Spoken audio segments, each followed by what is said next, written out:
Constipation వచ్చినప్పుడు ఏమవుతుంది అంటే మనకు యూజువల్‌గా మనకు ఈ రకంగా ఉంటుంది. ఇది మోషన్ బోయే యానల్‌కి వెళ్ళాలనుకుంటే గనక దీని దగ్గర కొన్ని మనకు చిన్న చిన్న రక్తనాళాలు ఉంటాయి. చుట్టూ ఉంటాయి రక్తనాళాలు. సో, మోషన్ వెళ్ళేటప్పుడు మనకు హార్డ్ మోషన్ పోయే వరకు ఏమవుతుందంటే ఇది గోడల దగ్గర ఎఫెక్ట్ పడతా ఉంటుంది. సో, మోషన్ వచ్చేటప్పుడు ఏం చేస్తుందంటే ఆ మోషన్ అనేది గోడలను అతుక్కొని ప్రెషర్‌గా ముక్కడం వల్ల ఏమవుతుందంటే ప్రతిసారి గోడకు అటాచ్ అయితూ మనకు మోషన్ అనేది బయటికి వస్తుంటుంది. అట్లా కొన్ని రోజులు గడవంగానే ఏమవుతుందంటే దీని దగ్గర ఉన్న రక్తనాళాలు ఏవైతే ఉంటాయో ఈ ప్రెషర్ వలన మెల్లగా సాగడం అనేది చూస్తూ ఉంటాం. ఇట్లా సాగుతూ ఉంటదన్నట్టు. యూజువల్‌గా మనకు అందుకే పైల్స్ అంటే ఏంది అంటే మనకు ముద్దలుగా ఉంటాయి కదా! ఆ ముద్దలలో ఏముంటాయంటే రక్తనాళాలు ఉంటాయి. అందుకే రక్తనాళాలు ఓసారి ప్రెషర్ పెట్టి మనం మోషన్ పోయినప్పుడు ఓసారి పగిలిపోతూ ఉంటాయి. పగిలిపోయి రక్తం కూడా కారుతూ ఉంటదన్నట్టు.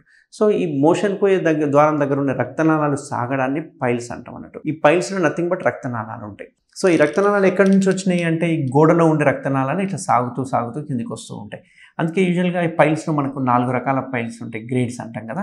4 రకాల గ్రేడ్స్ ఉంటాయి. ఒకటి grade 1, grade 2, grade 3 and grade 4 అని చెప్పేసి 4 రకాలు ఉంటాయి. గ్రేడ్ 1, 2కి పెద్దగా ఇబ్బంది అనిపియదు. ప్రతి ఒక్కరికి ఆల్మోస్ట్ అలా ఉంటాయి. కాబట్టి దానివల్ల పెద్ద ఇబ్బంది ఉండదు. కొందరికి గ్రేడ్ 2లో కూడా ఇబ్బంది అనిపిస్తూ ఉంటుంది.